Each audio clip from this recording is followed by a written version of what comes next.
looking at what it is we're doing right on the rugby that we can learn, borrow and learn, and put in other spaces. So just back to tools then.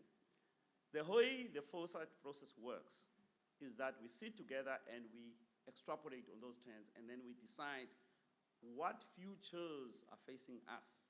So here it says it's S1, S2, S3, but we need to decide which future we want. And then we work back, okay, to the present. Recently, we read in the media that government and in the United Nations did a pact really trying to say we shall all work together towards a better future. The president, Ramaphosa, was there. He had a role. This is just one of 7 pledges that was made. So this was the 7th pledge. I'm not going to read it. Also, just by way of an example, fortunately, you are going to get these slides. Globally, there have been scenarios that have been built as to how the world will turn out in future, in the year 2050 specifically.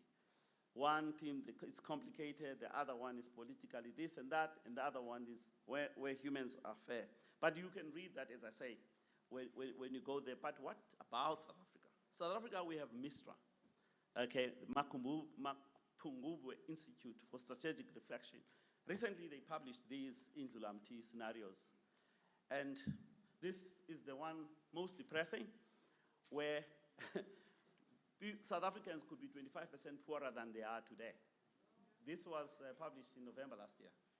Okay? This is just one scenario. It's not a doomsday prediction, but it's possible it could be done. Do you remember that straight line? The probable future, if we do nothing, we'll land here at the present trajectory. The other one is called the Hadida. Very loud bird. If you live in Joburg, you hear about it. Very, very loud, but very little action. You know? Okay. So look at, again, our competitors. Well, now, never thought that they would be competing against us in terms of attracting foreign direct investment. And then this is the one that is proposed, the Weaver Bed, where there is collaboration and cooperation. This is what I'm proposing, that it be deliberate and more intense within this organization for the purposes of the work integrated learning. All right, so a summary of everything that I have said, and perhaps this is my proposition to yourselves, and the last line being extremely important. Now, remember we spoke about the infrastructure for digitalization. Now, Elon Musk has the answer through the Starlink project. So I'm saying there is hope. One of the CEOs asked me, there is hope for the future of work, provided we can get the digital infrastructure in place. And well, the president's handshake shouldn't end there. It should go beyond that. As of 2024, South Africa is not on the list of countries that are going to get the Starlink satellite. I thank you.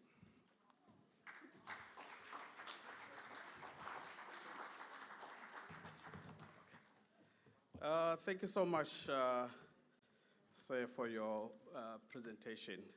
I think, if you don't mind, just to wait with us. You know, this poses a question that do we have an enabling environment in South Africa to ensure that the future of work is being realized?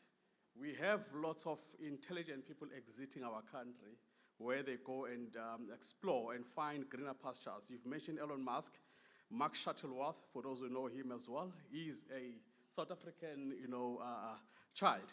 But now, today, we see them as, Americans and so forth. I think it's about time where we change how we do things in our continent, in Africa as a whole. We are hosting Will Africa after all. So we should be driving innovation and also embracing, the change that we want to see.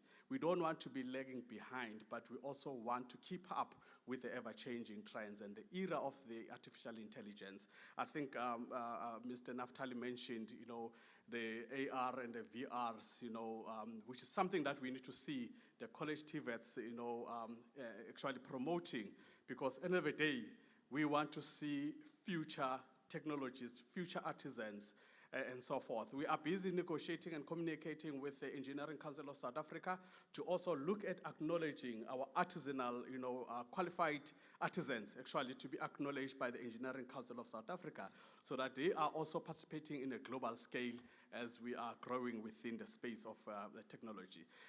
Ladies and gentlemen, I think we're going to have a little bit of a twist on our program because I've just promised you that I'm going to be short like a miniskirt. At this point in time, we're going to break for lunch.